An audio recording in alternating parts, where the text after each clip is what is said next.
Амжилттай арилжаачин болохын тулд зөвхөн арилжааны ур чадвар хангалтгүй. Үүн дээр нэмээд сахилга бат хэрэгтэй. За эрүүл бие, мэдлэг хэрэгтэй. Зөв дадлууд хэрэгтэй байдаг. Ийм учраас амжилттай арилжаачны зөв дадлал суулгах 30 хоногийн чаленжийг манай Альбат Трейдерс Academy эхлүүлж байна. Одоо энэ 1 сарын 20-оос эхэлж байгаа.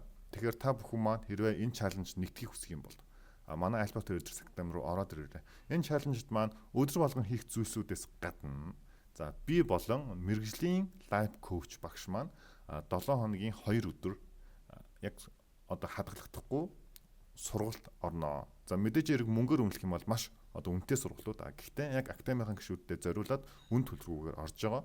Мөн дээрээс нь манай академийн бусад үйлчлэгнүүдийг өдөр болгон үнэгүй авах боломжтой. Тэгвэл академи руу ороход та яах ёстой вэ?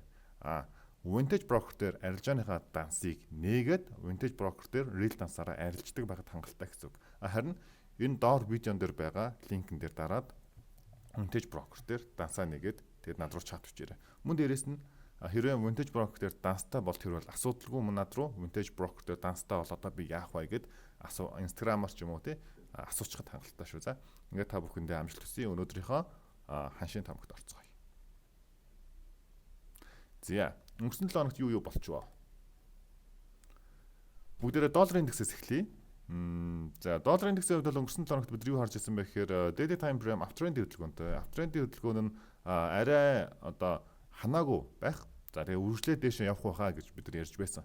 За тэгвэл яг retracement хөдөлгөөн орж ирээд за одоо л uptrend хөдөлгөөн бол хിവэрээ. Ер нь бол зураг хിവэрээ. Retracement хөдөлгөөн орж ирээд энд нэг хөвчтэй одоо зүүтэй кандл хаагдсан. За энэ зүүгээ ахиж эвдэж чадалгүйгээр дээшээгаа engulfing кандл гарч ирсэн байдалтай харагдаж байна. За энэ нь юу гэсэн үг вэ гэхээр долларын индекс үргэлжлүүлээд өсөхнэ. За өсөхтэй хааургүй гэхээр дараагийн resistance zone руу мэдээж хэрэг явах нь ойлгомжтой харагдаж байна. За тэгээд ойлгомжтой гэдэг үг нь магадлал ер нь бол 60% гэсэн үг шүү заяа. Ер нь бол Forex-т яг 100% баттай зүйл гэж байхгүй шүү дээ тийм. Харин ойлгомжтой гэдгийг бид нар ямар утгаар авч үзэх вэ? Тий, магадлал өндөр гэж ойлгох хэрэгтэй. Тэрнээс ч яг 100% баттай гэд хамаагүй мөнгөө тий тавиад туучаа манайхаа. За юм байна шүү. Тэгвэл долларын индекс дээшээ хിവэрээ. Долларын индекс дээр ярих юм байхгүй. За өнгөрсөн 7 хоногт арай дэлгэрэнгүй тайлбарласан. Тэрийг бас үзчихүүлээ шүү. За тэгвэл долларын индекс дээшээ юм бол евро долларын хувьд бол доошоо хിവэрээ байна. За бидний хувьд бол евро долларыг ахаад доошоо явнаа. Ингээд ярьж байсны дагуу энэ дээр ахаад retracement хөдөлгөөн орж ирээд одоо импульсийн хөдөлгөөн явах магадaltaй. Гэхдээ импульсийн хөдөлгөөн явахдаа евро долларын хувьд бол одоо сэл хүч жоохон суларсан. За тэгээд суларсан учраас бидний хувьд бол хамгийн аюул багтай бүс маань өмнөх евролийн бүс буюу за 1 бүхэл 0.1 гэдэг энэ ханш руу одоо орж ирэх магадaltaй харагдаж байна. Тийм учраас бидний хувьд бол яг үхээр одоо эх 7 хоногт үргэлжлүүлээд долларын индекс өсөж байгаа учраас евро доллар дээр шорт харнаа. За ингээд шорт харахтаа бидний хувьд бол яг хизээнээс шорт харж эхэлсэн бэ гэхээр 4 цагийг харах юм бол дээлигийн retracement хөдөлгөөнийг uptrend-ээр хийгээд за энд uptrend маань downtrend руу иргэсэн. За ингээд downtrend руу иргэсэн учраас юу гэж үзэж байгаа вэ гэхээр окей тэгвэл үргэлжлүүлээд унах гэж байна. Унахтаа мэдээж хэрэг одоо retracement хөдөлгөөн орж ирнэ. Retracement хөдөлгөөн орж ирэхдээ хаа хүрт орж ирэх боломжтой вэ? Энэ ойрог сэтгэлийг бол downtrend мөн гэсэн үг. За тэгэхээр ер нь бол энэ эндээс ч юм уу те доошоогоо шорт орох боломжтой байсан. За тэгээд мэдээж хэрэг энд нэг хүчтэй week орж ирсэн. За энэ week одоо дуусаад доошоогоо үндсэндээ нөгөө нэг шорт орох нөхцөл маань бүрдэж байна. За тэгвэл 30 минутыг харцгаая. За 30 дээр бол нөгөө нэг week чинь харагдаж байна. За тэгээд энэ ёроолыг одоо сэтгэлцснээрээ шорт орох нөхцөл бүрдсэн. Гэхдээ risk to reward-ийн хувьд бол жоохон онцгүй байх магадлалтай. Тийм учраас энэ тохиолдолд бид нар яах вэ гэхээр мэдээж хэрэг ахаад нэг шорт орох нөхцөл үүсгэж доошоо орвол зүгээр. За 30-ыг харцгаая л да. За эсвэл яг уу бидний хувьд бол энэ орой заяа. Энэ орой дээр SL-ийг тавьж болчихно.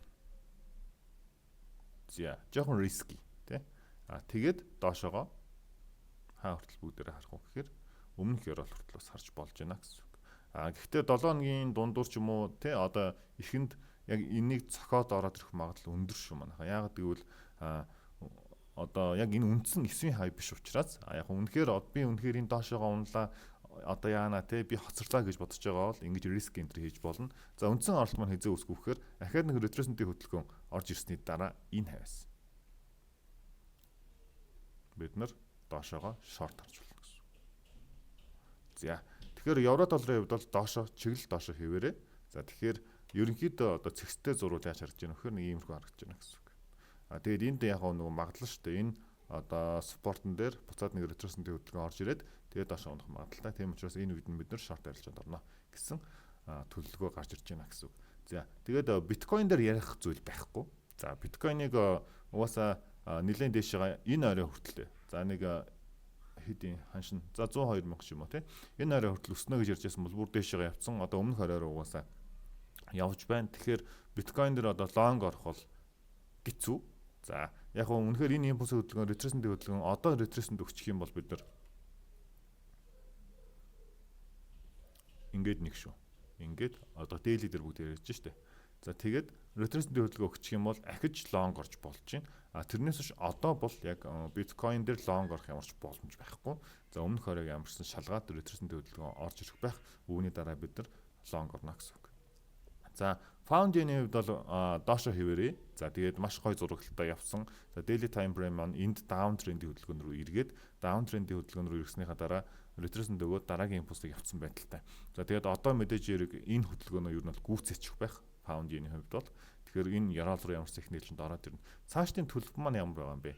За weekly time frame дээр down trend-ийн хөдөлгөөнтэй. За down trend-ийн хөдөлгөөний ретресентийн хөдөлгөөн нь дээшээ uptrend руу орж ирээд за гэхдээ энд одоо double top шиг юм үүсгээд доошоо унж ийн. Тэгэхээр одоо энэ яроолыг бол сэтэлчихэл байх угаасаа сэтлээд за эх 7 хоног баг ийшээ ороод ирэх магадлалтай л харагдаж байна. Pound yen-ийн хувьд бол тэгэхээр бидний хувьд бол pound yen дээр эх 7 хоног дахиад short харна. Харин daily time frame маань буцаад одоо uptrend руу хэрвээ эргэчих юм бол юу гэж үзэх вэ гэхээр нэг ийм хөдөлгөөн орж ирж болно заяа. Энэ чинь за яг нэг ингэ явж исэн. За тэгээд доошоо иргэсэн retracement impulse. За өмнөх ярал хүртлээ. Ахаад нэг retracement дэшээ орж иж магадгүй.